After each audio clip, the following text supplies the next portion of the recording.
En principio, quisiera darle las gracias por sumarse a esta nueva experiencia del capítulo español del Club de Roma. El capítulo se vio, como todos los ciudadanos, sorprendidos por la virulencia de la pandemia. En el mes de febrero habíamos hecho un programa para el año 2020 más ambicioso que el de 2019. En este programa, entre las cosas previstas que teníamos, no estaba el coronavirus, pero de una manera muy ligera, porque pensábamos que no iba a sacudir con tanta fuerza al sur de Europa. Cuando hicimos la última junta directiva, que fue a primeros de febrero, todavía en Italia no se había dejado sentir con toda su crudeza y con todo su dramatismo la pandemia. Tampoco en España, por supuesto.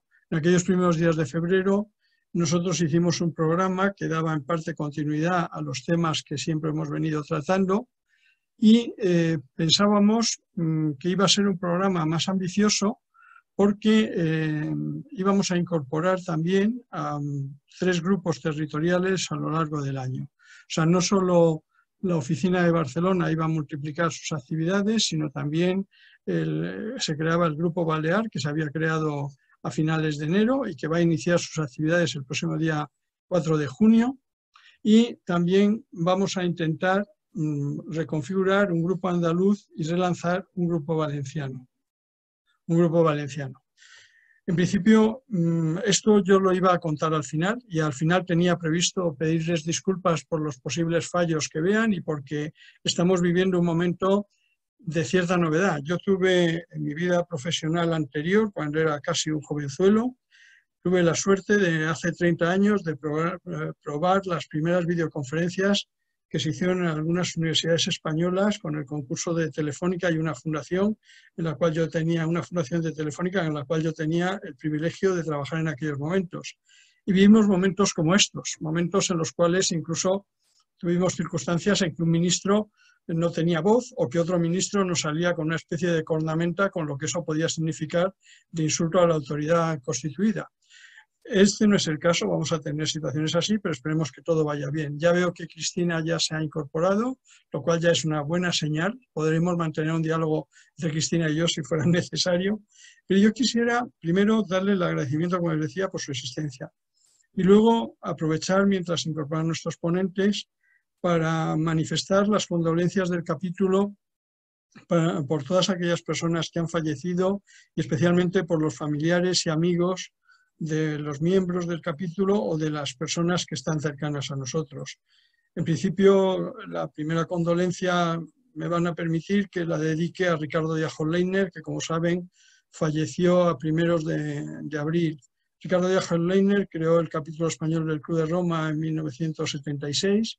Él fue el impulsor del capítulo, pero él fue una persona clave en la relación de Aurelio Peccei y Alexander King a partir de ese momento y luego presidió el Club de Roma de 1990 al año 2000 y dio una salida a su presidencia dándole continuidad a través del príncipe Hassan bin Talal, pero sobre todo encaminó el Club de Roma a volver a recuperar un prestigio que en los años 90, con la aparición de nuevos Cinzán y también con un pensamiento en el cual los temas de cambio climático o los temas de gestión de los recursos naturales no era un tema principal. En aquel momento se trataba de conseguir valores para el accionista. Fueron los años donde todavía algunas corrientes de pensamiento pensaban que el Estado y que los bienes públicos no era cuestión de cuidarlos y en esa sensación vivimos. Desgraciadamente, no solo se ha ido Ricardo. Tengo que decir, y lo quiero personalizar, en que hace unos días falleció el padre de Cristina Manzano, que está hoy con nosotros. Ha fallecido también el padre de otra ponente que ustedes conocen, que es Ana Fuentes, o nuestra vicepresidenta María Teresa Mendizábal ha vivido pues, la muerte de un hermano y la muerte de una sobrina. Y hoy mismo un entrañable amigo que se ha incorporado a estas nuevas sesiones, que es José Luis Jaquet, pues me comunicaba que había fallecido su madre, que su padre hasta ha pasado situaciones muy malas y también que que están viviendo pues, momentos de mucha tristeza. A todos ellos, desde el capítulo, les queremos dedicar nuestro cariño y nuestro abrazo, aunque sea de esta manera virtual. Y luego explicarles muy brevemente las líneas que tenemos. Ya se ha incorporado también Rafael Villasan Juan, con lo cual estamos todos y yo me voy a callar enseguida.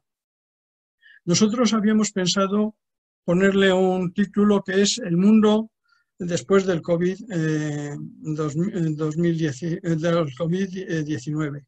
¿Por qué? Porque creemos que ha sido una sacudida que nos ha venido a demostrar que carecemos, quizá por el deterioro que ha sufrido el multilateralismo, pero también por una cierta dejadez, por una cierta soberbia de creer que todo está controlado. Hemos vivido una crisis de gobernabilidad tremenda. Y a partir de ahí, en estas circunstancias, pensamos que se abren unos nuevos horizontes para el desarrollo humano y también para unas nuevas formas de vivir, para unas nuevas economías, en realidad para reconstruir un nuevo multilateralismo que nos devuelva un cierto control. Por eso nosotros quisiéramos reordenar nuestro programa, como les decía, no va a ser el programa de 1 de febrero, en el cual Cristina, que es miembro de la Junta Directiva, vivió el entusiasmo del presidente de hacer muchas cosas y de abrirnos a muchos ámbitos, pero ahora vamos a tener que quizá volver a retomar un tema de lo que algunos analistas llaman las industrias de la vida.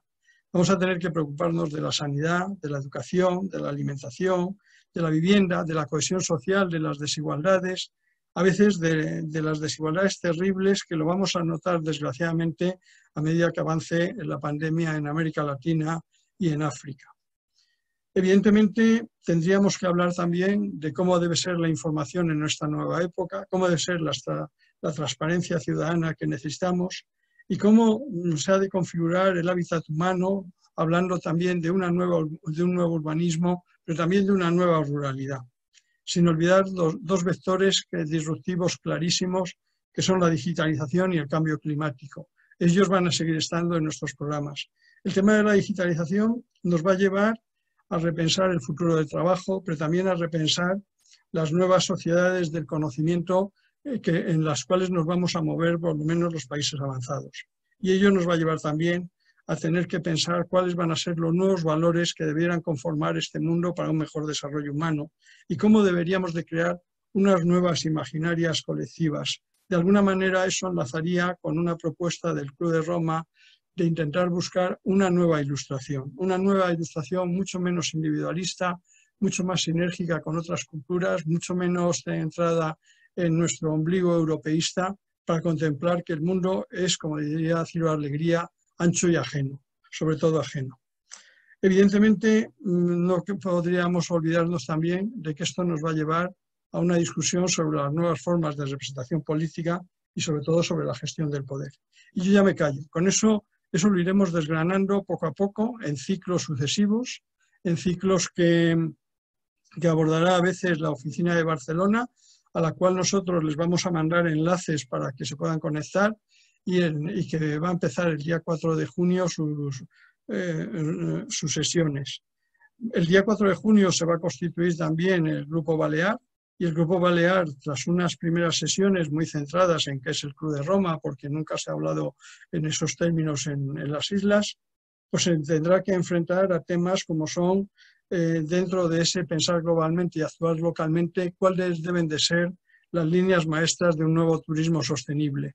¿Dónde está la sostenibilidad? Estará en el medio ambiente, pero estará sobre todo en intentar encontrar unas maneras de vivir mucho más acordes con la preservación de la naturaleza, pero también con la preservación del desarrollo personal y colectivo.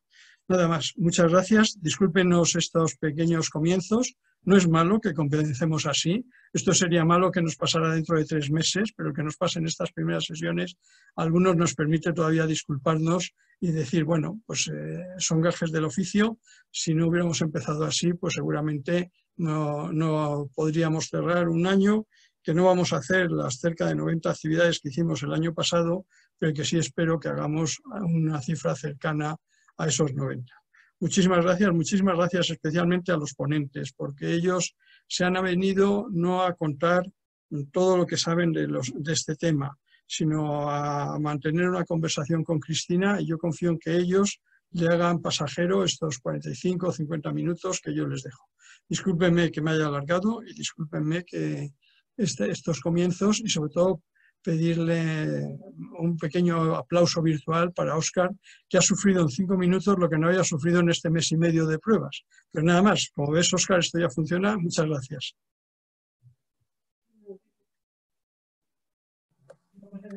Muchas gracias, José Manuel. Es un placer estar con todos ustedes ahí al otro lado. Siempre me maravillo de lo que la tecnología nos permite y de lo mucho que ha facilitado y también complicado nuestra realidad en estos tiempos de pandemia. Quiero desde luego agradecer la presencia de Mariano Aguirre, de María del Mar Hidalgo y de Rafa Vila San Juan. Vamos a repasar con ellos dónde estamos, cómo hemos llegado hasta aquí y tratar de vislumbrar un poco qué nos ofrece el futuro post-COVID-19, si es posible hacer algo similar.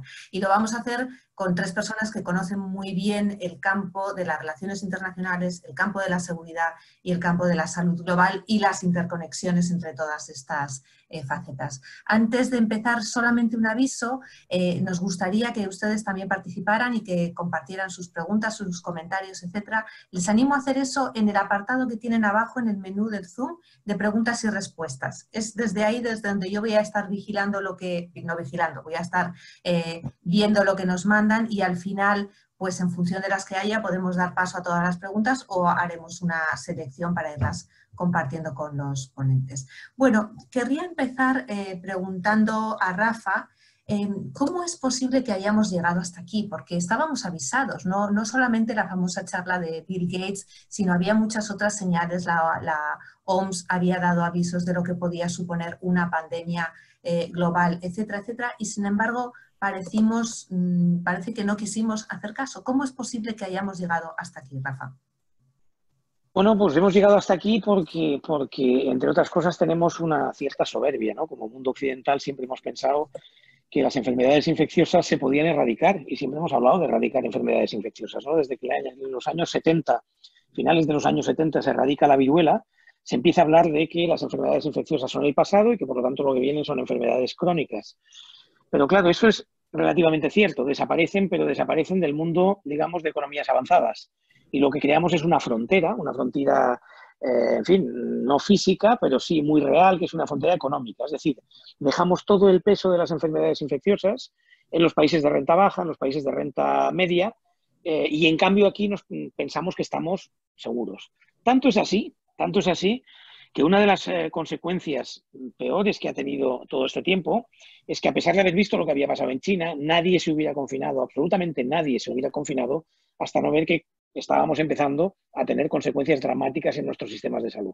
Siempre se dijo, bueno, cuando llegue aquí tenemos unos sistemas de salud que funcionarán. Bueno, cuando llegue aquí tenemos unos mecanismos, unas herramientas, unos medicamentos, unas vacunas que nos pueden proteger. Bien.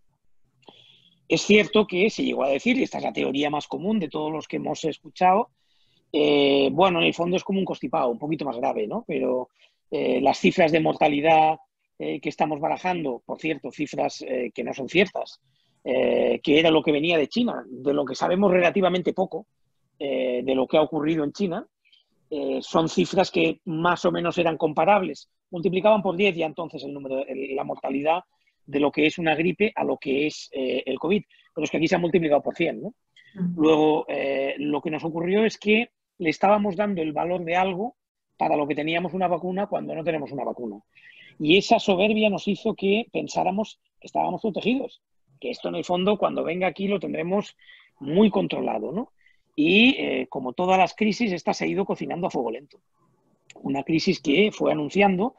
Yo decía que en los años 70 la viruela desapareció porque se erradicó y solo queda viruela aislada en Rusia, en Estados Unidos, por si acaso algún día se les ocurre utilizarlo como arma, ¿no? Pero luego se habló de la polio, que todavía no se ha erradicado, ¿no? Pero en el momento en que aparece el SIDA, ya se ve que hay virus que pueden afectar fuera de esa barrera que nos hemos creado. El SARS-1 ya empezó a poner en cuestionamiento que nuestros sistemas iban cada vez más rápido detectando virus que pasaban por zoonosis, es decir, por animales y que llegaban a las personas. en parte fruto de prácticas pues, poco habituales, en parte también fruto de que la naturaleza y el hombre en la relación con la naturaleza está cada vez cortando más camino a esos animales. Luego la proximidad los hace más cercanos, ¿no? Primero fue el SARS, luego fue la gripe aviar, luego fue el H1N1, luego fue el MERS y finalmente el ébola. Y después de toda esta cadena de sucesos, empezó a haber ya bastante gente, epidemiólogos, gente muy puesta como Bill Gates, por ejemplo, que empezaron a decir, ojo, va a haber una explosión de un virus que no controlaremos. Y eso tenemos que empezar a trabajar. Está la famosa conferencia de Bill Gates de 2015, ¿no? Después del... Pero para mí es mucho más, ilustra mucho mejor el report de Global Preparedness que hizo Grob Dunlap en septiembre de 2019, ¿no? Recordemos que es un report de Organización Mundial de la Salud, Banco Mundial, o sea, de Naciones Unidas, en fin, en donde en septiembre del 2019, en papel, en un report que ya se había impreso y que por lo tanto estamos frente a una, en fin, a una realidad que se había visto antes, se anunciaba una crisis vírica de carácter respiratorio y que era capaz de hundir la economía mundial en el 5%. Bueno, pues se equivocó, pero se equivocó en que se ha hundido en el 8, en el 9 o en el 10, no en que esto vendría. Luego esta, como todas las crisis, yo creo que nos ha pasado pues en parte por esa soberbia, porque pensábamos que todo lo tenemos controlado, que esos riesgos no forman parte del mundo occidental, no forman parte de nuestras economías. Y ojo, no es más que una crisis cocinada a fuego lento que, como tantas otras crisis, y especialmente la del cambio climático, también sabemos que tiene una frontera, pero no le estamos dando la respuesta que merece, ¿no? Ahora iremos, desde luego, a la cuestión del cambio climático, pero quería también preguntaros hasta qué punto no solo la soberbia se ha juntado con los problemas que estamos viendo en el campo, en el terreno multilateral. Comentaba José Manuel los conceptos de gobernabilidad y cómo todo esto estaba asociado a los orígenes del Club de Roma, ¿no? Pero nos pilla esta pandemia en un momento de máxima debilidad del sistema multilateral y especialmente de la OMS, que está siendo muy cuestionada y atacada. Mariano, ¿cómo ves tú la posibilidad de a partir de aquí rehacer ese sistema multilateral hacia hacerlo más potente o al revés, hacia debilitarlo aún más por las amenazas que está sufriendo tanto de unos como de otros? Bueno, yo creo que hay que diferenciar entre la necesidad que hay o que mucha gente consideramos que existe de que hay que reforzar el sistema multilateral en la medida en que hay problemas o cuestiones que no pueden solucionarse, y esto se ha ido viendo en las últimas 3, 4 décadas, que no pueden solucionarse solo desde el nivel de un Estado o de un grupo de Estados. O sea, son problemas literalmente, aunque parezca repetitivo, globales, y por lo tanto son problemas o cuestiones que tienen que enfrentarse, que tienen que abordarse de forma conjunta. Esto de tanto repetirse parece simplemente ya como una obviedad, y sin embargo, desde cuestiones como el comercio mundial hasta las migraciones, como mencionaba antes Rafa Vila San Juan, el tema medioambiental y las pandemias no pueden solucionarse, no pueden ni siquiera gestionarse desde un solo Estado.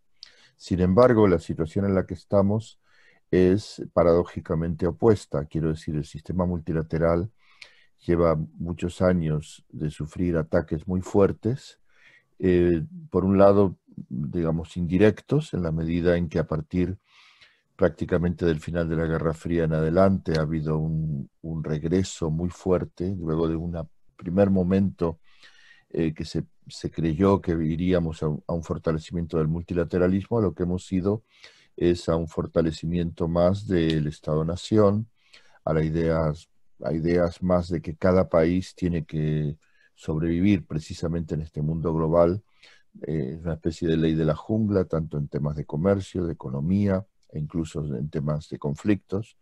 Y de ahí hemos llegado a tener un sistema multilateral considerablemente débil, en el cual especialmente no es solo Estados Unidos, pero el papel que está teniendo Estados Unidos en el debilitamiento del multilateralismo es muy fuerte, pero va acompañado también de otros países, incluso dentro de la misma Unión Europea, países que reniegan de estar, empezando por el Reino Unido, y otros, o países en lo que llamamos el sur global o la zona sur del planeta, como es el caso, por ejemplo, del gobierno de Bolsonaro.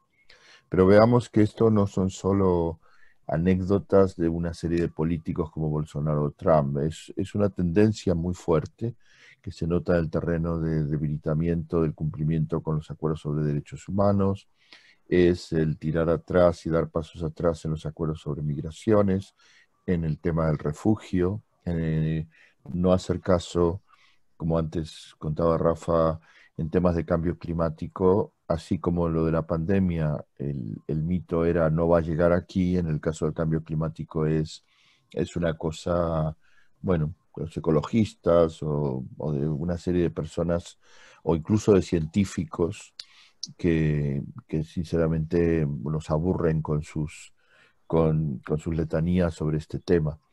Es una combinación de un regreso fuerte a la idea de que cada país tiene que sobrevivir porque cada ciudadano y cada sociedad tiene que sobrevivir sin cooperar. Esto es una ideología muy profunda que viene desde lo económico, entra en lo cultural, entra en lo político y afecta al conjunto del sistema multilateral. Mar, y en ese contexto, precisamente,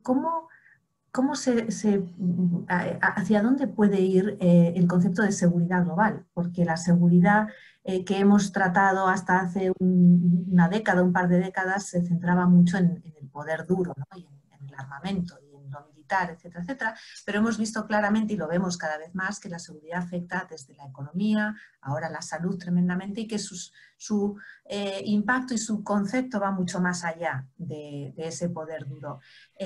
¿Cómo es posible pensar en seguridad global en ese contexto que ahora mismo comentaba Mariano, ¿no? de vuelta al Estado-nación, de vuelta a postulados nacionalistas, cuando lo que estamos enfrentando son cuestiones realmente globales? Bueno, en primer lugar quisiera dar las gracias al capítulo español del Club de Roma Ya es Global por invitar a participar en este interesante debate.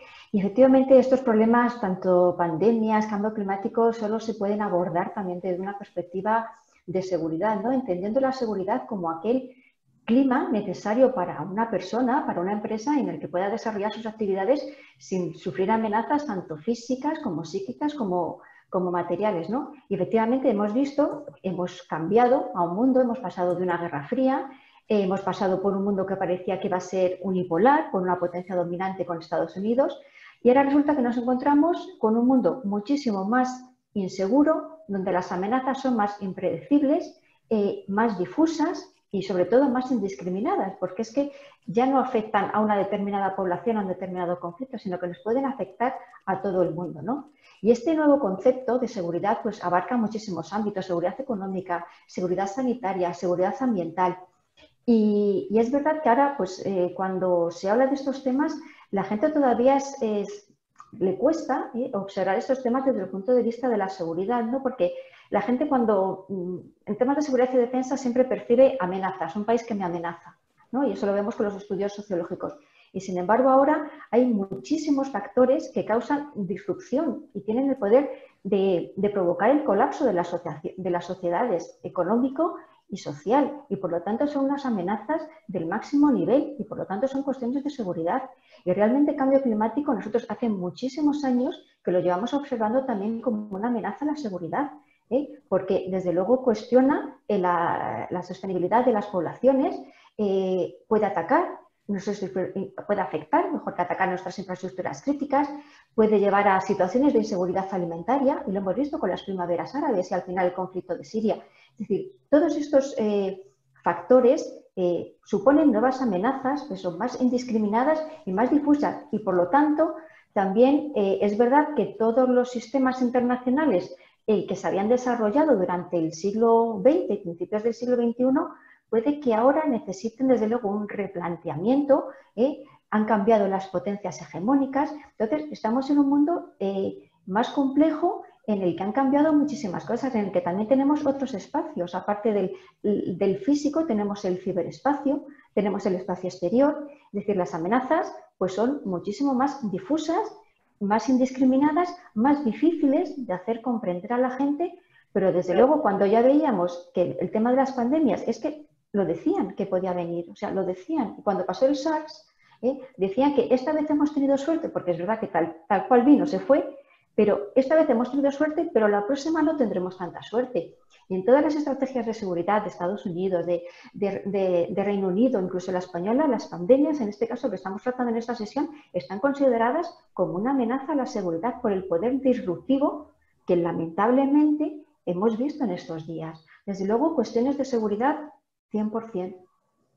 Es cierto que está en las estrategias, en prácticamente todas las estrategias de seguridad modernas aparece y sin embargo también es cierto que pocas medidas se habían tomado para ir adelante. Quiero hacer una parada en la cuestión puramente sanitaria y preguntarle a Rafa cómo estamos con las vacunas. Porque parece que se ha abierto otra guerra ahí, ¿no? Primero por llegar a ella. Y hay hay conflicto, pero también hay cooperación entre equipos en diferentes lugares. Y luego, sobre todo, por la distribución, ¿no? Entiendo que la batalla real va a ser con quién va a hacer llegar esa vacuna a quiénes. Y ahí también entran cuestiones como la solidaridad, los derechos y, por supuesto, los intereses económicos. ¿Estás todavía con mute? Digo que este es un mundo, perdonadme todos, es un mundo apasionante y espero no enrollarme mucho porque es donde más metido estoy en estos momentos, en saber cómo vamos a sacar la vacuna y cómo va a salir adelante, ¿no? Pero como estamos en una audiencia conocedora de las relaciones internacionales con el Club de Roma y es global, pues yo creo que puedo permitirme algunas pues provocaciones en el sentido de decir quien tenga la vacuna tiene más poder mañana que el que tenga la bomba nuclear. Y eso va a ser así. Luego estamos en el medio de una confrontación real a nivel global, con líneas de acción completamente diferentes entre diferentes actores. Lo que ocurre es, en la opinión pública, si en estos momentos preguntas cuándo estará la vacuna, la gente te va a decir las próximas Navidades, en invierno del año que viene. Y eso es absolutamente falso. Es decir, no vamos a tener una vacuna en diciembre ni en la Navidad del año que viene. Eso se está diciendo, se está difundiendo en todos los medios de comunicación, pero ahora entenderéis por qué no la vamos a tener. Primero, la vacuna hay que desarrollarla. En ese sentido, sí que estamos corriendo carrera de Fórmula 1. Es decir, se han abandonado las carreteras secundarias, que era por donde circulábamos los que hacíamos enfermedades infecciosas hasta ahora, y ahora hemos entrado en una carrera de Fórmula 1. Hay más de 100 componentes en estos momentos que se están ensayando. Hay 3 que ya están casi en fase 2. Las fases de las vacunas, porque en el mundo de fuera de la sanidad no se entiende qué son esto de las fases. Fase 1 es seguridad, fase 2 es eficacia, fase 3 es eficacia repartida a nivel universal, es decir, la escalabilidad de esa posible vacuna, ¿no? Normalmente una vacuna se tarda 10 años en desarrollar. Luego ya parece difícil que en un año podamos desarrollar esta, a pesar de que, insisto, nunca ha habido tanta gente investigando, tanta gente trabajando, ¿vale? Pero se pueden acortar muchos plazos, los regulatorios, los de intercambio de información científica, etcétera, etcétera. Puede ser que haya una vacuna a finales de año. Yo creo que en el caso de Trump lo está anunciando porque como tiene elecciones en noviembre, le va muy bien decir ya estamos ahí y dentro, primero elegirme y luego ya tendremos la vacuna, inmediatamente después, ¿no? En cualquier caso, esa vacuna no estará en el brazo de nadie, más que de los voluntarios que hayan pasado por las fases clínicas, ¿no? El gran problema de la vacuna en estos momentos ya no es el desarrollo, ya no es descubrirla, que también, y que es el principal reto normalmente de cualquier vacuna, es producirla. Esta va a ser la primera vacuna que hace falta a nivel global. Y en el mundo en estos momentos no hay capacidad de producción. Imaginemos lo que se está diciendo a nivel epidemiológico, que para que el virus empiece a caer necesitamos un contagio del 50-60%.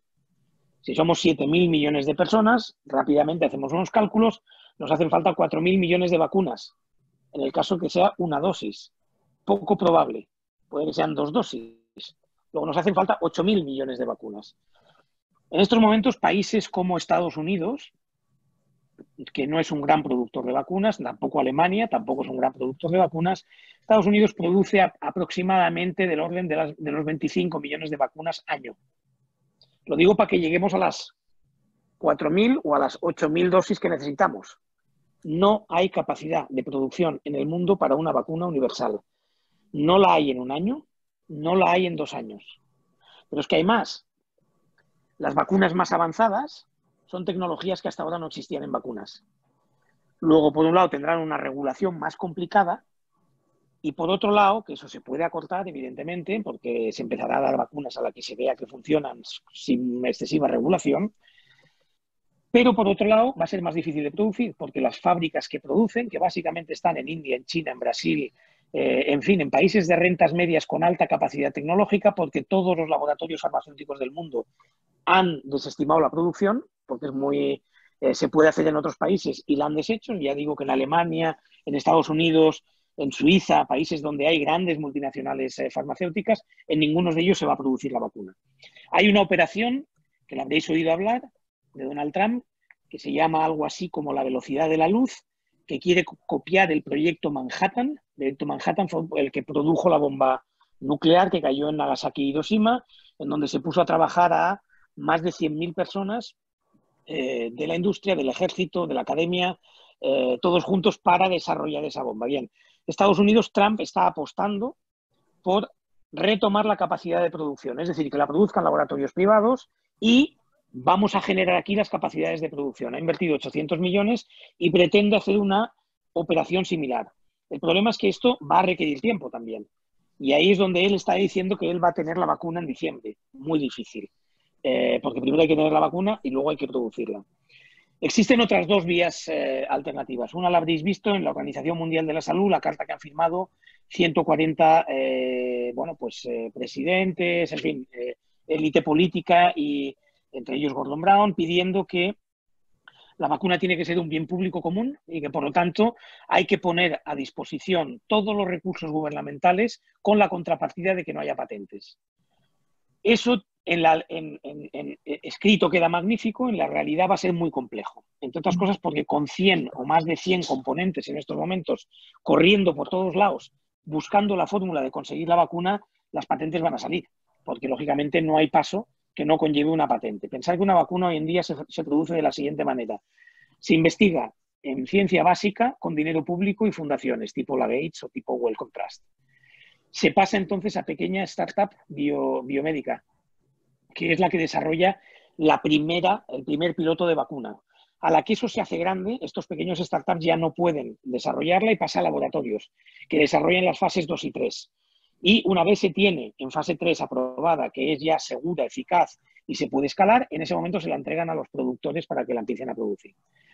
Aquí tenemos un gran problema y es la patente se va a partir de las pequeñas biofarmacéuticas que trabajan en ese piloto 1, todo se va a patentar.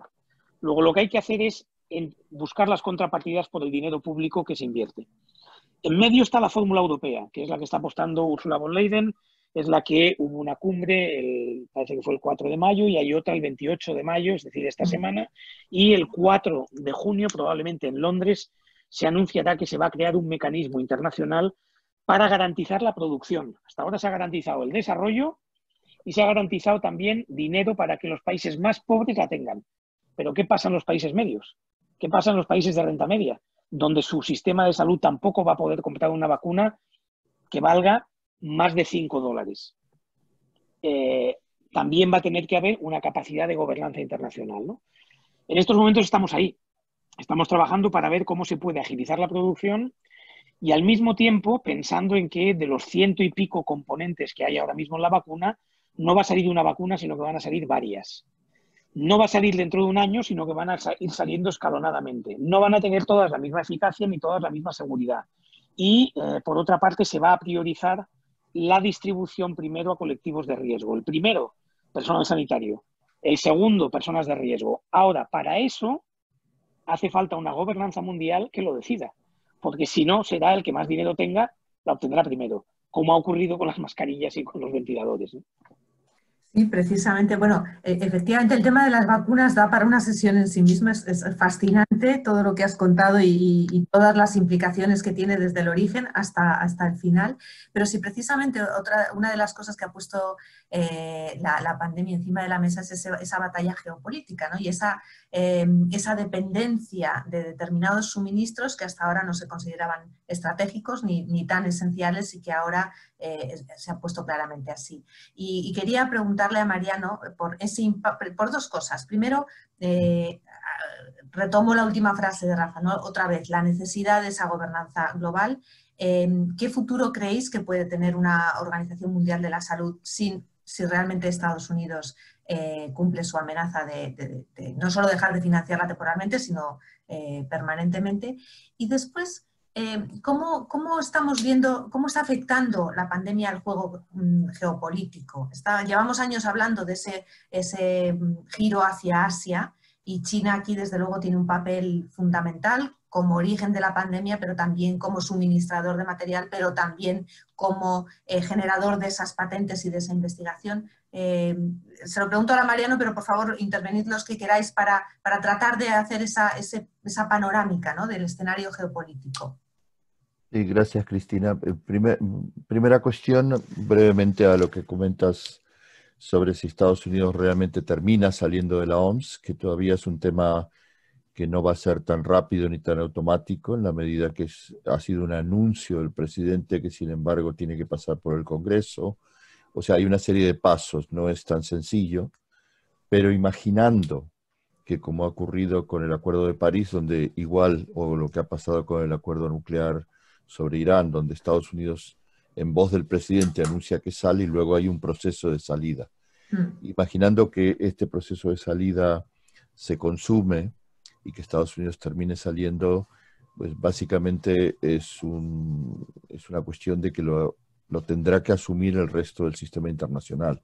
Es costoso, es difícil, será especialmente para los europeos, canadienses, Australia, Nueva Zelanda, o sea, lo que es ese mundo del norte, aunque sea parte del este situado en el sur, tendrá que asumirlo, los emergentes y incluso algunos países del sur que puedan hacerlo. No hay ninguna otra solución, porque digamos, el sueño de Trump respecto de la OMS o respecto de otras instituciones multilaterales internacionales que desaparezcan o que se disuelvan, todas tienen problemas, pero el mundo sería mucho peor sin ellas. O sea, que es necesario asumirla. Respecto del juego geopolítico, yo creo que, digamos, la pandemia le ha dado la combinación, vamos a decir, de la pandemia con Trump, le ha dado una gran oportunidad a China. Quiero decir, China tiene todavía muchas, vamos a ponerlo así, respecto mismo de los Estados Unidos, aunque los Estados Unidos se encuentra en una muy larga, compleja y difícil fase de declive de lo que ha sido su poder global en décadas atrás, China sigue estando en muchos aspectos retrasada frente a Estados Unidos. Está a su vez ganando mucho poder, pero la pandemia le ha permitido, digamos, poder, por un lado aparece evidentemente como que nace desde China, y sin embargo al mismo tiempo le permite jugar ese papel que veremos, como ha explicado Rafa antes, si puede o no producir la vacuna antes que los Estados Unidos o incluso países europeos, pero puede de alguna manera, incluso como lo está haciendo, mostrarse como un país incluso hasta solidario en el sentido de dar ayuda sanitaria a otros países. Ahora, el juego geopolítico sí está planteado. O sea, son dos grandes fuerzas, son dos grandes poderes que a su vez, digamos, tienen que jugar con otros, los emergentes, como Turquía, por ejemplo, como Indonesia, Brasil, aunque está en un momento de decadencia, en un momento muy, muy malo, y al mismo tiempo, por supuesto, la Unión Europea. O sea, es un mundo, digamos, de muchos poderes, de diversos poderes, no equilibrados como estaban equilibrados durante la Guerra Fría, y que al mismo tiempo causan una gran, digamos, incertidumbre. Ahora, en ese juego geopolítico, insisto, curiosamente, el juego entre la pandemia, en que esté presente la pandemia, y un gobierno, digamos, tan extravagante como el de Donald Trump, a su vez acrecienta esa sensación de que estamos avanzando y posiblemente pueda ocurrir, como avisó precisamente China hace pocos días atrás, hace 2 días atrás, el peligro de que entremos realmente en una nueva Guerra Fría, que tendría muchas diferencias frente a lo que fue la Guerra Fría anterior entre la Unión Soviética y Estados Unidos. Siempre hacemos esa referencia a las guerras frías, ¿verdad? Tratando de evocar acontecimientos pasados que nos ayuden a entender el presente.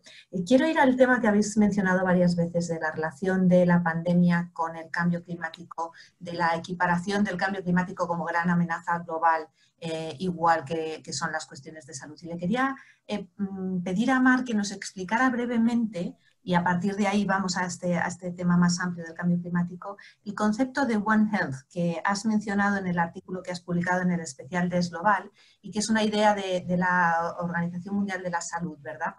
En donde se considera que la salud de los ecosistemas, la salud del planeta, va alineada también con la salud de las personas, que no podemos disociarlo y que por haberlo hecho en buena medida también estamos sufriendo ahora las consecuencias. Quería que nos lo explicaras un poco más y a partir de ahí, si os parece, os lanzo ya también esa relación posible o real de cambio climático, de pérdida de biodiversidad con lo que nos está ocurriendo. Mar, por favor.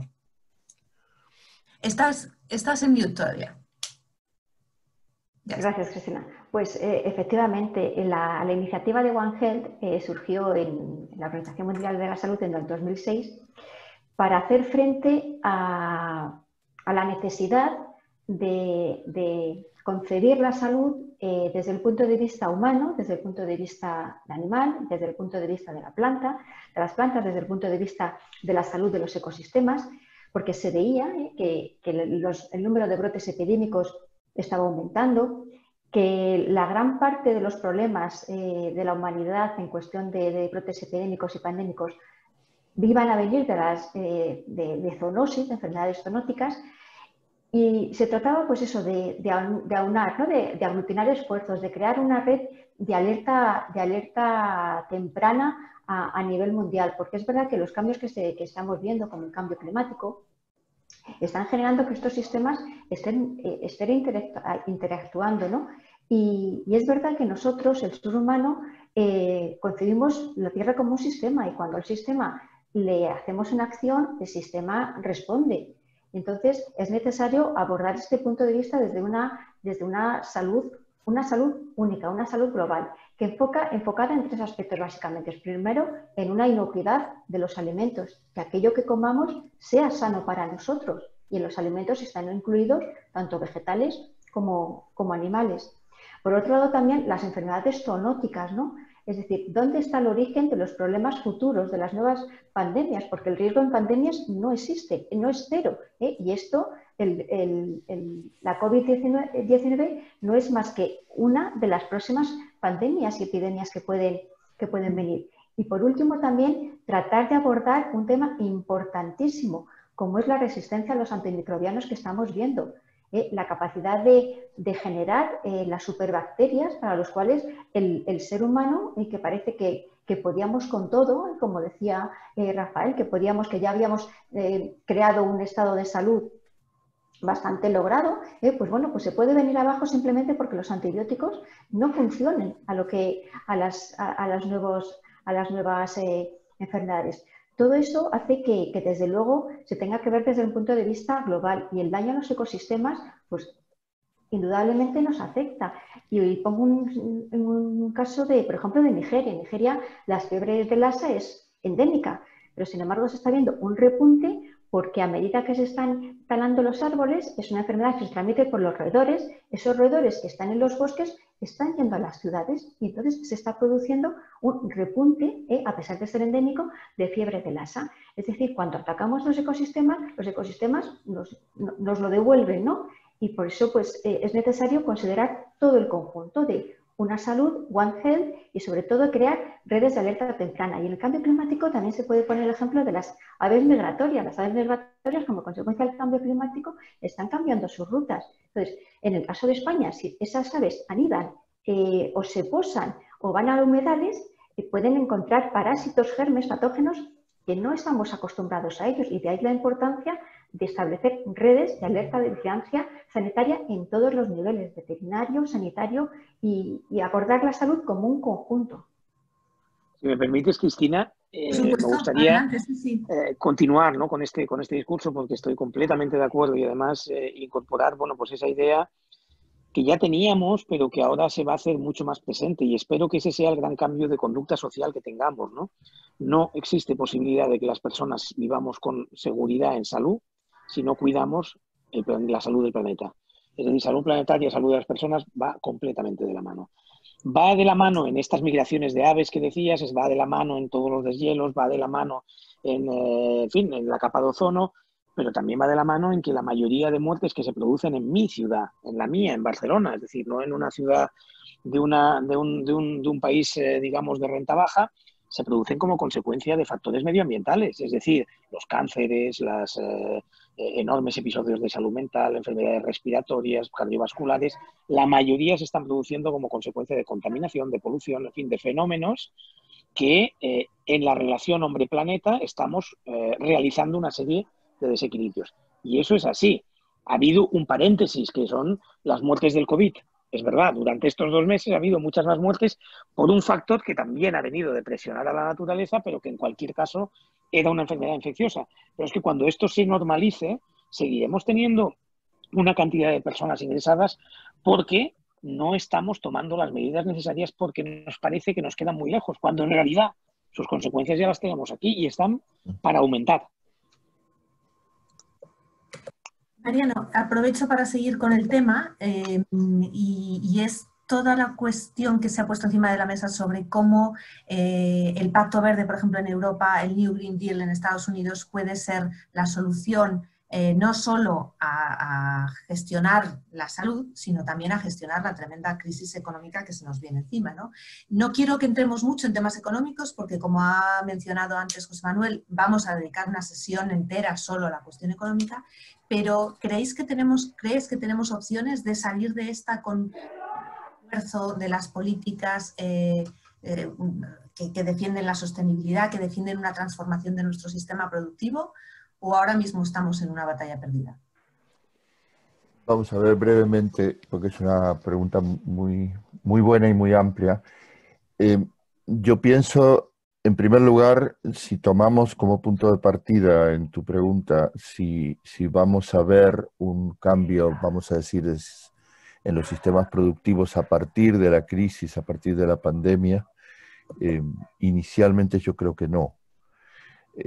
Porque creo que si bien hay muchos, digamos, científicos, políticos, ciudadanos en general, sectores que consideran que hay que aprovechar esta crisis precisamente por lo que está mostrando y lo que estamos discutiendo aquí en temas de enfermedades, en temas de medio ambiente, en temas de seguridad, de que es un momento de replantearlo. Al mismo tiempo, el problema es que si voy exactamente a lo que tú preguntas, ¿va a haber un cambio o se perfila que podría haber un cambio en los sistemas productivos y en la relación entre sistemas productivos, tanto industriales como agrícolas, en relación al medio ambiente?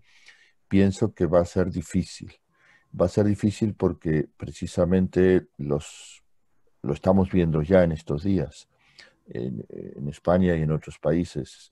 Los sectores, digamos, industriales, los sectores vamos a hablar de grandes poderes económicos, no en la sombra, sino simplemente los poderes económicos de todas las sociedades nacionales o transnacionales, no están dando signos de ningún tipo de que vaya a haber cambios. Es más, nos vamos a encontrar con que, en primer lugar, esta crisis va a costar muy cara y va a haber que pagarla, y la vamos a pagar, me temo, los ciudadanos en general a través de aumentos de los impuestos.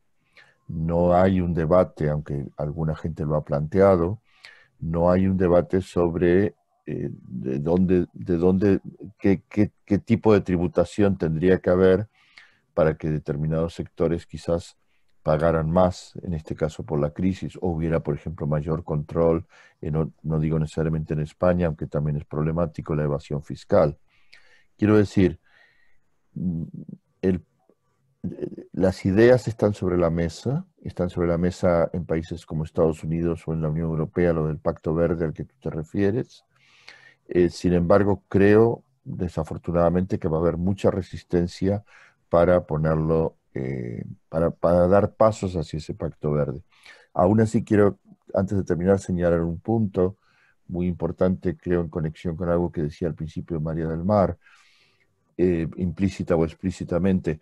Creo que el Pacto Verde lo tenemos que mirar de la manera en que se desarrolla en cada país, o por ejemplo, en el marco de la Unión Europea. Tiene que ser precisamente un pacto entre todos los sectores sociales, quiero decir, no puede ser un pacto para solo de los ecologistas, no puede ser un pacto solamente de los movimientos sociales. Tienen que estar incluidos en este pacto, tiene que ser un diálogo con el sector empresarial, tiene que ser un diálogo con el sector de la seguridad, un diálogo con las Fuerzas Armadas, tiene que ser un diálogo con todas las instituciones, porque si no se va a quedar simplemente que es algo así como una muy buena idea de Greta y sus amigos. Y esto va mucho más allá, es mucho más serio y necesita ser incorporado, pero para ello tiene que ser trabajado, dialogado. Es un proceso de diálogo y negociación con todos los sectores de la sociedad. Muchas gracias. Voy a un pequeño aviso. Vamos a prorrogar unos minutos la sesión. Estaba previsto que termináramos sobre las 7:30, pero ya que hemos empezado un poco tarde por estos problemas técnicos, si les parece a todos vamos a prorrogar un poco la sesión también, porque queremos atender a las preguntas que nos han ido llegando. Yo voy a lanzar una última pregunta a los tres ponentes, una cosa muy de titular periodístico, y luego voy a ir planteándoles algunas de las preguntas que nos han llegado. Me van a disculpar que no las lea todas, voy a hacer una especie de síntesis entre las que tocan temas similares para poder más o menos cubrirlas todas. La cuestión telegráfica que quería que contarais es ¿qué lecciones hemos aprendido de esta crisis? ¿Con qué lección os quedáis cada uno de vosotros que pensáis que se va a poner en práctica? O sea, que realmente, ya sean las sociedades, los gobiernos, el sistema multilateral, me da igual cuál sea vuestra respuesta, o incluso como individuos, ¿cuál es la lección con la que os quedáis para abordar el futuro que nos espera? Mar, si te parece, empezamos por ti. Vale, pues escuetamente yo creo que sí que se pueden sacar unas cuantas lecciones aprendidas. En primer lugar es que la sociedad ya, dijéramos que ya se ha vacunado de algo impredecible, algo difuso y que realmente le ha afectado a su vida. O sea, le ha afectado a su vida en toda su dimensión, en sus costumbres, en su trabajo. O sea, ya de eso ya estamos, dijéramos, vacunados, ¿no? Luego hay otros, promovidos de la respuesta, también hemos podido sacar unas lecciones, ¿no? Quizás la importancia del control social, ¿no? De utilizar la tecnología, de estas tecnologías que han utilizado en Taiwán, en Corea del Sur. Bueno, pues a lo mejor este control social a través de los teléfonos móviles y demás, bueno, pues a lo mejor han venido también para quedarse. Otra lección también es la necesidad de la flexibilidad. O sea, en el mundo ahora no hay cosas estancas, no hay nada rígido, sino que tenemos que ser sociedades flexibles para continuamente redimensionar la estructura de la amenaza. Y va desde una prevención hasta, es decir, porque la prevención siempre va a ser más barato que la acción. Una redimensión de poder crear unos hospitales modulares que se vayan abriendo, que se vayan ampliando, cerrando en función de las necesidades, una cooperación mayor público-privada, un fortalecimiento de los sistemas públicos, una mayor también colaboración con el ámbito militar, ¿no? de ver qué capacidades operativas, la importancia de definir qué sectores estratégicos desde el punto de vista de una crisis sanitaria, porque desgraciadamente también es verdad que con el Antras también aprendimos, ¿no? con la crisis de los sobres de Antras, la importancia de tener los reactivos para poder hacer las pruebas, porque ya no solo es el material de protección de los sanitarios, de las mascarillas de las personas, es incluso lo más básico también como son los reactivos para poder hacer las pruebas. Es decir, una serie de sectores estratégicos que los tenemos que tener ya claro y definidos. Y desde el punto de vista de que puede ser una amenaza global, pero que la respuesta es local, como en grandes amenazas globales, ¿no? Piensa en global, actúa en local. Y luego la última también, la ventaja de poder incluir el teletrabajo, algo que nos costaba en las sociedades, en las empresas, pues bueno, yo creo que poco a poco también se va a ir implantando. Y luego también la capacidad que ofrece la producción aditiva, es decir, la impresión 3D, en este campo de la flexibilidad, ¿no? De poder hacer aquello, fabricar aquello que lo necesite en función del momento, ¿no? Yo creo que son unas primeras lecciones que podemos ir aprendiendo y sobre todo principal de ella es que la prevención, además de disminuir el riesgo, siempre es más barata que la acción. Gracias, Rafa. Bueno, algunas iría por el mismo camino que decías, ¿no, María del Mar? Pero vamos, yo voy a decir tres, ¿no? Tres y además alguna que yo creo que la hemos aprendido todos, otras que me gustaría que las fuéramos interiorizando todos y otra que yo creo que es el camino al que nos aboca para todos, pero que todavía estamos lejos de haberla entendido. La primera, estamos vacunados, es decir, estamos vacunados de la soberbia que teníamos, ¿no? Mucha gente decía, oye, ¿por qué Corea lo ha hecho tan bien? Bueno, pues sencillamente porque pasó esto en 2003 y por lo tanto toda la población estaba vacunada. En Corea todo el mundo tenía mascarillas en su casa cuando empezó el SARS-CoV-2. Es decir, ya estaban preparados de alguna manera para algo que podía venir, nosotros no. Nosotros no solo nuestros gobiernos no lo estaban, al final son un reflejo de la sociedad y la sociedad pensaba, ¿para qué nos vamos a confinar? Pero esto lo pensaba el día 8 y el día 9 de marzo, hasta que no llegaron los muertos. Y la progresión de esos muertos no empezó a pensar que esto debería ser así, ¿no? Luego, ya tenemos un primer elemento que, y así respondo a una de las preguntas que he visto de pasada, ¿va a venir una segunda ola? ¿Estamos preparados? Estamos mucho mejor preparados, muchísimo mejor, aunque no haya vacuna. ¿Por qué? Porque a la que venga tenemos sistemas de rastreo y seguimiento que no teníamos. Tenemos las casas preparadas. De esta vamos a salir, que dentro de 5 años tendremos todos mascarillas, igual que tenemos mercromina en la mesita de noche, por si acaso, cuando podamos salir sin mascarillas. Luego, esa vacuna existe y esa es una vacuna social, ¿no? Eso nos prepara. Segundo, tema de digitalización, ¿no? Yo creo, lo apuntabas y yo lo corroboro. Es decir, estamos aprendiendo a ese mundo que teníamos a saber utilizarlo. Y yo creo que vamos a cambiar y mucho, enormemente. Nos hemos dado cuenta que una parte muy importante de todo lo que son el mundo de los servicios, el mundo de todas esas reuniones, puede funcionar de una manera en la cual no hace falta tanta presencia continuada permanentemente en las oficinas. Luego va a cambiar el espacio de trabajo.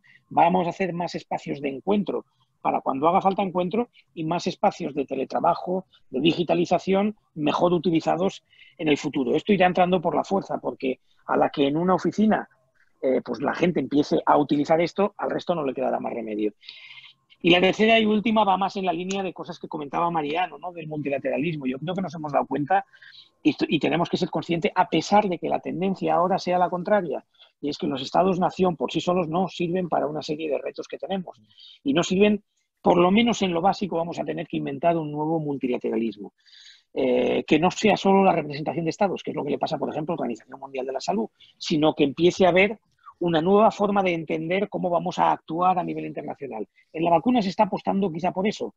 Organización nueva que lo que busca es estados donantes, estados implementadores, expertos, industria, sociedad civil, organizaciones de Naciones Unidas, Organización Mundial de la Salud, que trabajan juntos para decir cómo lo vamos a organizar todo esto, ¿no? Entonces, puede tener menos rigidez, lo importante es que los estados le den validez económica, ¿no? Que ese es el gran reto. Pero lo que sí es cierto es que aunque estamos viendo que todos los países grandes han tirado por la vía fácil, que es la vía del temor, es la de decir, seamos más nacionalistas, cerremos más las fronteras porque es la forma de protegernos. Eso no nos protege ni de los riesgos del clima, ni de los riesgos de la salud, ni de los grandes movimientos migratorios humanos, ni del oxígeno que necesitamos, ni del agua que también necesitamos a nivel global. Luego, por lo menos, hay 5 o 6 cosas en las que vamos a tener que tirar por un multilateralismo nuevo. Mariano, por favor. Sí, dos cuestiones vinculadas, respondiendo a tu pregunta. La primera es, hemos descubierto en esta crisis, o yo espero que hayamos descubierto, o que mucha gente haya descubierto, quiénes son realmente los trabajadores esenciales, quién es la gente esencial. Quiero decir, no quiero hacer un discurso de ninguna manera populista en esto. Todos los trabajos son necesarios, son esenciales. Pero hay una serie de trabajos que han ido quedando, vamos a llamarlo en el sector servicio, y cuando lo miramos desde una perspectiva muy práctica es cuánto gana esa gente, cuánto ganan los médicos en los hospitales públicos, cuánto ganan las enfermeras, cuánto gana la gente que cuida la gente mayor en las residencias, cuánto ganan los policías, en cualquier sociedad prácticamente.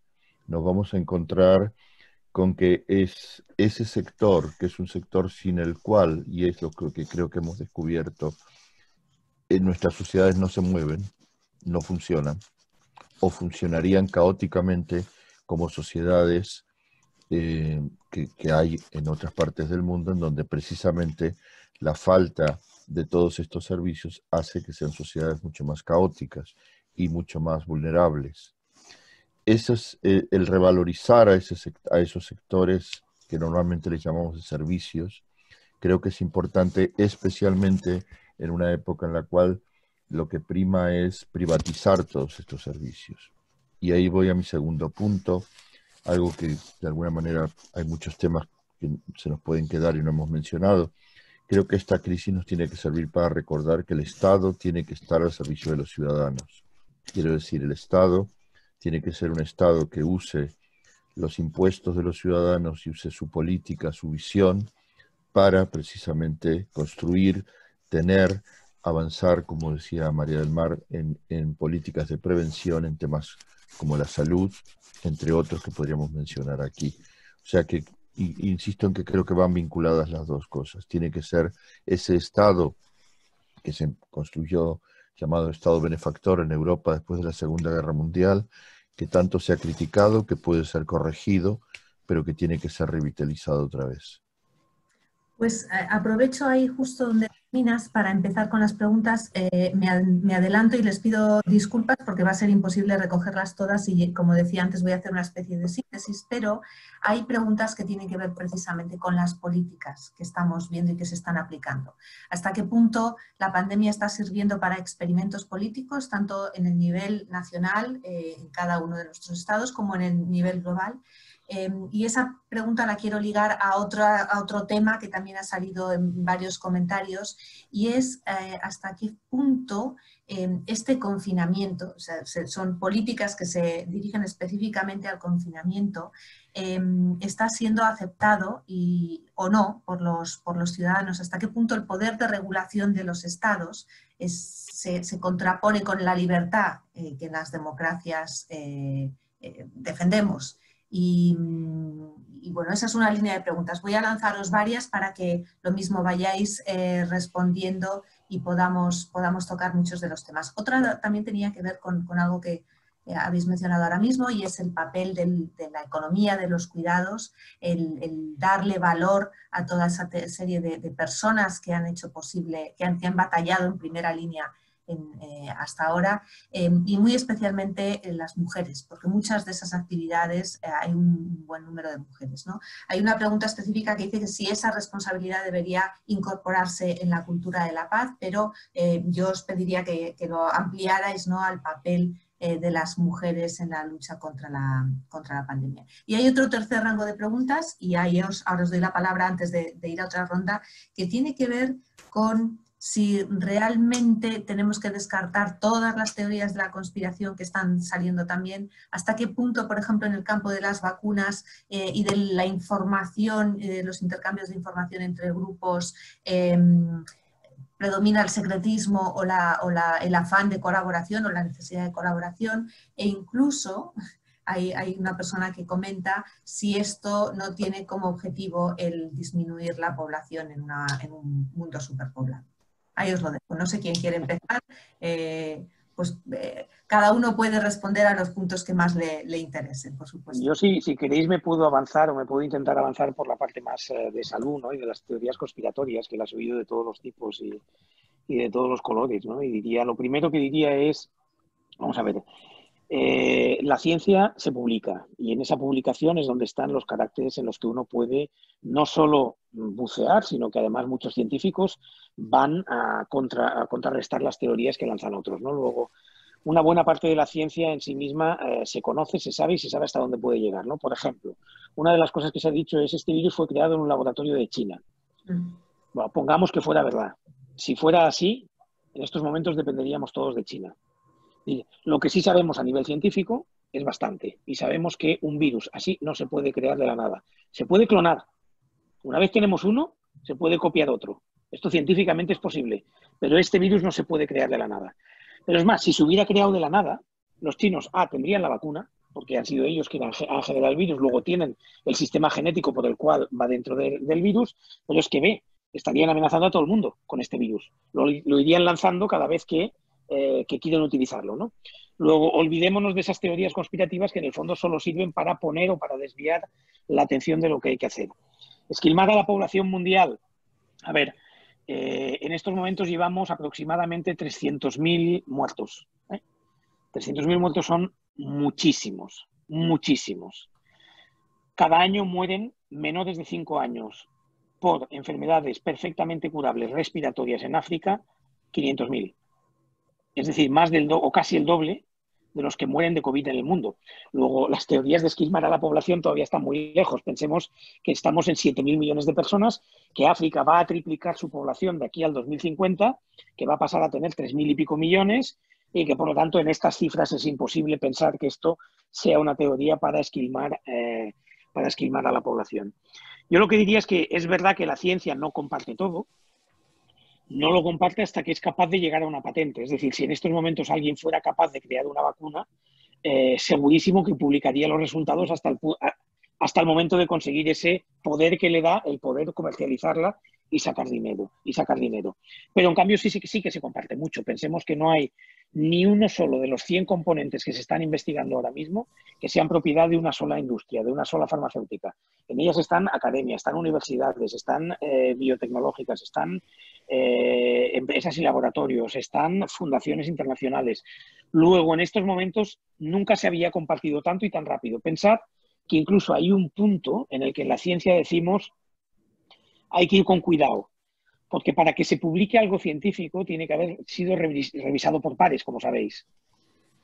Bueno, ahora se están publicando cosas que todavía no están en preprint, que no se están revisando por pares. Luego ahí puede haber información que no tenga una metodología científica. Y ahí tenemos que ser muy cautos. Hasta que se revise científicamente, bueno, son informaciones que hay, pero no podemos decir que sean científicas. Luego yo lo que invito a la gente es a que ante las teorías conspirativas busquen más lo que realmente es ciencia, que además hay 1000 updates que se están haciendo desde la OMS, el CDC, nosotros mismos en IS Global, los que estamos haciendo pues updates prácticamente casi cada 2 días de qué es lo nuevo en el ámbito de la ciencia, que es mucho. Perdonad, voy a hacer una cuña publicitaria. Hoy justo hemos publicado en IS Global, hoy es el Día de África, y hemos publicado un artículo sobre algo que acabas de mencionar y es el impacto de la contaminación atmosférica en la salud en África, en la salud y en el número de víctimas, y precisamente hacía referencia a ese punto, ¿no? Y si me dejáis otro apunte, o una corrección más bien sobre la pregunta que hacían de las mujeres o el tema de las mujeres, había una pregunta específica también sobre los liderazgos femeninos, porque estamos viendo que muchos de los países más exitosos en haber previsto y combatido los inicios de la pandemia están liderados por mujeres. Solo quería añadir eso. No sé quién quiere ir a continuación. Yo muero por contestar lo de las mujeres, ¿no? Pero sí. Vamos, a mí yo escogería a Jacinda Ardern o a Angela Merkel, pero me pillan lejos las dos como dirigentes, ¿no? Claro. Y por lo tanto estoy convencido de que algo hay ahí. Ojo, también hay algunas mujeres que van por su cuenta y hacen su batalla personal, ¿no? Pero es verdad que estamos en un mundo en donde liderazgos fuertes masculinos están llevándonos mal. Mar, te paso la palabra ahora. A ver, pues con el tema de las vacunas, efectivamente no vamos a creer que la vacuna va a ser una causa solidaria, ¿no? Porque se está viendo una lucha en ese terreno también entre China y Estados Unidos, ¿no? Porque sobre todo con el tema de la vacuna hay una cuestión importante, que es la cuestión de prestigio. Por eso China está tan empeñada en conseguir, en ser la primera en tener la vacuna para decirle al mundo: yo ya soy una potencia tecnológica, ¿no? Es una cuestión también de prestigio, de una batalla entre las dos potencias que se está librando. Y a su vez, Estados Unidos está atacando a China diciendo que está cogiendo información a través de ciberataques de los laboratorios de Estados Unidos. Con lo cual, en el terreno de la vacuna también se refleja esta tensión que hay entre Estados Unidos y China. Con respecto al confinamiento y a la actuación de los políticos, pues hay que decir que ningún país estaba preparado para ello, excepto los que, como ya se ha comentado con el SARS, sí que tuvieron algo parecido, pero el resto de los países no. Entonces, en cada país tiene que haber un análisis de riesgo que tenga en cuenta también su idiosincrasia, sus actividades culturales, su su fortalecimiento de los sistemas de salud pública, su situación económica, su nivel tecnológico. Es decir, que ningún país realmente estaba preparado para ello y nos ha puesto a prueba nuestra madurez como sociedades democráticas, ¿no? Porque también dices, bueno, para gestionar una crisis de este tipo, ¿cómo se gestiona mejor? ¿Con un sistema totalitario o con sociedades democráticas? Bueno, pues no es que estén haciendo experimentos, es que cada país tiene su idiosincrasia y es una amenaza que es global. Lo único que tenemos en común es un virus. Y cada país, en función de su, importante también de su carácter cultural, de su nivel tecnológico, pues lo ha abordado de una manera o de otra. Que esté liderado por mujeres o que no esté liderado por mujeres, pues puede ser casualidad o no puede ser casualidad, pero también es verdad que el aspecto cultural de las sociedades, porque por ejemplo Suecia no ha aplicado en ningún momento el confinamiento, ha hecho advertencias y sin embargo aquí en España pues nos han confinado, pero también es verdad que tenemos que abordarlo aunque en un principio nos haya molestado mucho estar confinados en casa porque realmente es que nos han vacunado frente a una amenaza grave. Es decir, es que ya dábamos por hecho muchas cosas en esta vida. Dábamos por hecho tener unos Sanfermines, la Semana Santa de Sevilla, tomarnos una caña en un bar, en una terraza. Dábamos por hecho muchísimas cosas y que de la noche a la mañana nos las han quitado y no las podemos hacer y hemos estado encerrados en casa. Entonces, esto ha sido como una vacuna frente a la incertidumbre, ¿no? Y el no hacer por sentado todas las cosas que teníamos. Pero también es una sensación de decir, bueno, esto se veía venir, esto es seguridad y esto es, al final, es una responsabilidad la que tenemos también con los demás, ¿no? Es decir, esto puede pasar, ha pasado, puede volver a pasar y actuar de forma responsable, ser sociedades democráticas responsables, pensando en la sociedad, no a nivel personal. Y por lo que respecta a la cuestión de género, pues sí es verdad que en la salud hay cuestiones de género, hay roles, hay pues, ver dónde se puede contagiar, qué papel juega por cuestiones de género. Pero yo, por ejemplo, en caso concreto de que, como he dicho antes, de que esté gobernado por una mujer o por un hombre, yo ahí siempre tengo mis dudas, ¿no? Porque al final lo que prima es el sentido común, la idiosincrasia del país y la situación económica que tenga el país. Muchas gracias, Mariano. Sí, me gustaría incidir sobre la pregunta que hubo sobre control social, experimentos políticos, democracia. Primera cuestión, yo creo que con o sin la pandemia, muchos de los, vamos a decir, aplicaciones tecnológicas que hemos visto en el sentido de, podemos llamarle control social de los ciudadanos, positivo o negativo, se hubieran dado igual, podrían haber sido menos visibles que con la pandemia. La pandemia ha hecho que fueran mucho más notables las formas en que, por ejemplo, en Corea del Sur o en la misma China, y progresivamente lo veremos en otros países, los gobiernos han podido, digamos, tener un control de los ciudadanos, insisto que puede ser positivo o negativo según cómo se use. Y por supuesto es un control que hoy sirve para la pandemia, mañana puede servir para otras cosas. Con esto voy a mi segundo punto. Yo creo que el tema del control social y de la tecnología depende del marco democrático y del nivel de debate democrático, instituciones, cultura, como decía antes María del Mar. Es decir, depende del básicamente de la base y del marco democrático que tenga cada Estado. O sea, el debate político, por ejemplo, en el país que yo vivo, en Noruega, ha habido mucho debate político, bastante, en el Parlamento ante las medidas que tomó el gobierno de la primera ministra en los primeros días cuando decidió cerrar el país, cerrar aeropuertos, un distanciamiento y unos encierros muchísimo más flexibles que, por ejemplo, los que ha habido en España. Pero el debate, como debate político, ha sido un debate mucho más, y lo digo con mucha pena, mucho más elevado de lo que es el debate político que hemos visto en España. En el sentido de que en España ha sido claramente un debate político de aprovechemos la pandemia para derribar al gobierno. Y vamos en eso. Por ejemplo, ha sido muy interesante ver lo que ha pasado en Portugal, donde en Portugal también la oposición ha dicho este no es un momento para grandes peleas políticas, tenemos que mantener una especie de acuerdo democrático sobre lo que es la sanidad y lo que es enfrentar la pandemia. O sea, son diferentes formas de enfrentarlo que muestran también, digamos, no solo el marco democrático, que creo que en España es un marco democrático impecable en ese punto, sino también vamos a decir, la talla política de unos y de otros.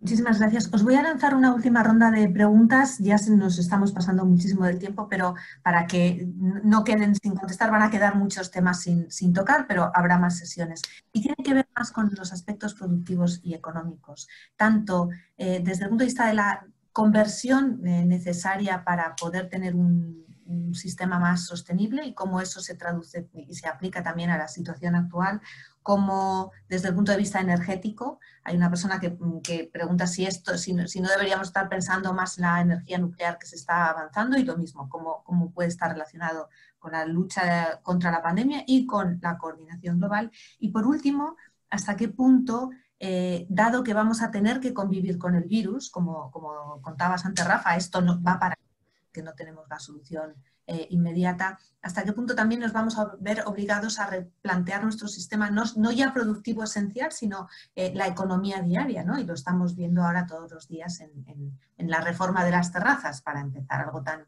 aparentemente tan banal como eso. Quiero lo mismo, pediros de una manera muy rápida un breve análisis sobre los condicionantes económicos, para luego ya dar paso a la siguiente sesión que tendremos.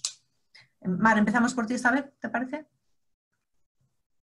Pues es verdad que esta pandemia nos debe hacer reflexionar sobre el modelo económico que hemos llevado en la actualidad, ¿no? Que nos ha traído, dijéramos, hasta aquí.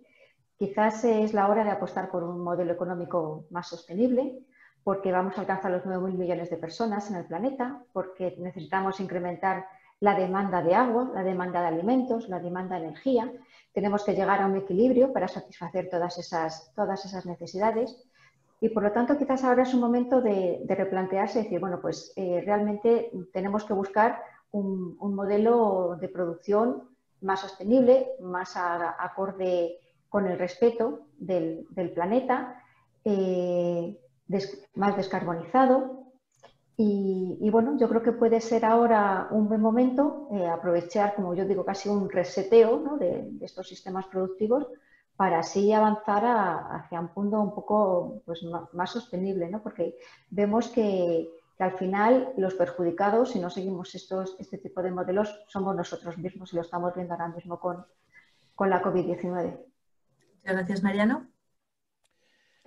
Sí, yo brevemente voy a repetir casi lo que dije en otra pregunta, en respuesta anterior. Yo creo que es un momento que debería ser muy apropiado para plantearse modelos productivos, o más que tienen mucho que ver, como lo planteabas tú en la pregunta, tiene que ver también con nuestros modos de consumir y de producir en la vida diaria. Sinceramente tengo mis dudas de que eso se vaya a hacer en general. Es decir, soy relativamente escéptico sobre esto. Tengo la impresión que lo que va a pasar es que luego de estos 3 o 4 meses, o los que al final sean, de alguna manera se va a volver al punto 1, lo que explicaba Rafa Vila San Juan en su primera respuesta. Quiero decir, esto le pasa a los demás.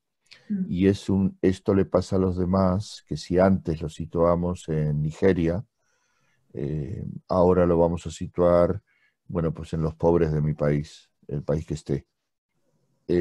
Pero sinceramente, no quiero amargar la noche a nadie, pero tengo serias dudas de que de esta situación vayamos a salir con una especie de pacto o de conciencia muy amplia.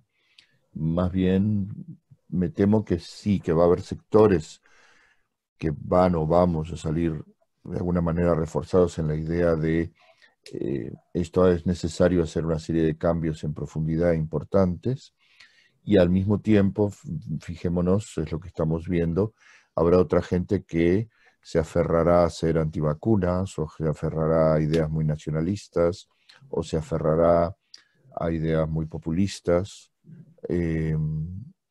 o en torno a identidades muy fuertes, o simplemente gente que su situación no le permite algo que no nos ha dado tiempo a hablar aquí, por ejemplo, todo el mundo, vamos a llamarle muy pobre, que no tiene más remedio, como ha pasado en la India y otros países, de pues o como, o salgo a la calle y hago algún tipo de trabajo y me arriesgo a morirme o me muero de hambre. Y esa gente tiene tiene poco margen para poder elegir. Ese es un tema que tú has tratado en Esglobal también ampliamente, que es cómo esta crisis y otras crisis también están acrecentando la desigualdad, tanto en el seno de los países como global. Le voy a pasar la palabra a Rafa y ya vamos a concluir. Rafa, ¿estás todavía con el micrófono apagado? Perdón, digo que la retomo desde donde la dejáis, ¿no? Tanto Mariano como tú, que es efectivamente uno de los grandes retos que vamos a tener es que la brecha de desigualdad no se haga todavía más grande, al revés, que la vayamos haciendo más pequeña, ¿no? Y por lo que tenemos hoy en día, lo que vemos es que van a pagar más las consecuencias quienes ya pagaban habitualmente las consecuencias de otras muchas cosas. Pero bueno, vamos a ver hasta dónde podemos llegar en ese sentido.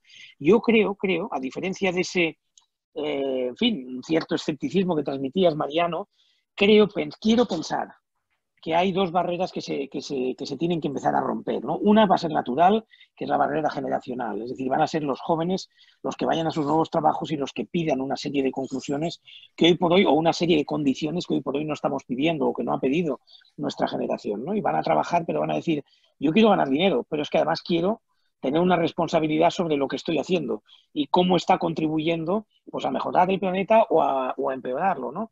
Y yo creo que eso va a pasar de alguna manera factura al sector privado. La otra es romper la barrera ideológica. Tú lo decías antes, Mariano. No puede ser que el Green Deal sea un concepto de la izquierda. Es un concepto universal. No puede apoderarse la izquierda de unos valores que tienen que ser conjuntos, compartidos. Tenemos que crear valor económico alrededor del Green Deal. Tenemos que también hacer ver que el liberalismo significa Green Deal y que existen una serie de ventajas. Porque si se quedan valores de la izquierda, lo que es seguro es que no avanzaremos. Por lo tanto, nos queda muchísimo en apropiación y de romper esa barrera ideológica. Y para acabar, un punto para que no se vea todo negro. Yo he dicho, no tendremos la vacuna en nuestros brazos en la próxima Navidad o el próximo invierno. Pero yo no le daría la importancia absoluta a la vacuna. Puede haber tratamientos. Lo que hemos hecho del confinamiento es para evitar que haya una saturación que impida evitar muertes prematuras o evitar muertes que podríamos evitar. Los tratamientos será bastante más fácil de encontrar. Podemos empezar a tener tratamientos en otoño, tratamientos más o menos efectivos, que digan, bueno, todos aquellos que desarrollan una parte severa de la enfermedad, podemos curar a la mitad. Podemos evitar que estén tantos días en la UCI, podemos evitar que se mueran tantos. Todo eso va a ser fundamental para convivir en un tiempo en el que todavía no tendremos vacunas y que, por lo tanto, generaremos de alguna manera confinamientos diferentes, formas de vivir que también nos permitirán recuperar un cierto sentido. Espero que no para volver a hacer exactamente igual, sino para aprender las lecciones que tenemos que aprender, pero al mismo tiempo poder dar un abrazo, comer con 5 amigos y salir a trabajar y poder relacionarse. Muchísimas gracias por aportar ese granito de optimismo o por lo menos de luz al final del túnel. Antes de cerrar, quiero agradecer a todos los que han asistido, han participado, nos han mandado comentarios, preguntas, etcétera, nos están felicitando por la sesión. Muchísimas gracias a todos, muchísimas gracias a los tres por estar ahí y le voy a dar la palabra a José Manuel para que ya sí haga el cierre. Gracias. Bien, muchísimas gracias, Cristina, muchísimas gracias, Mar, Mariano, Rafael. Realmente hemos recibido montones de felicitaciones. Se han olvidado de nuestros malos comienzos, de esos 5 minutos de agobio que pasó Óscar, y les emplazamos a tener más sesiones de estas. O sea, para mí ha cumplido las expectativas de un panel Club de Roma, que ha sido multidisciplinar, porque habéis hablado de muchos temas que nos dan para muchos ciclos y para muchas reflexiones. Y también que hemos tratado de trascender la cercanía para ver qué está pasando a lo largo del planeta.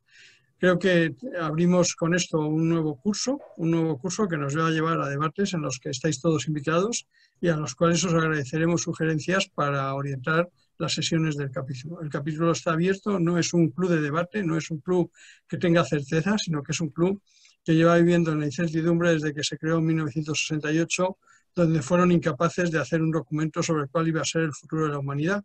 Y por eso desde entonces el club no hace informes del club, sino que recibe informes al club. para así no tener la responsabilidad de intentar decir qué es lo que se va a hacer. Conviene que sigamos dialogando para aprender entre todos qué tenemos que hacer. Muchísimas gracias a todos y hasta la próxima. Muchas gracias.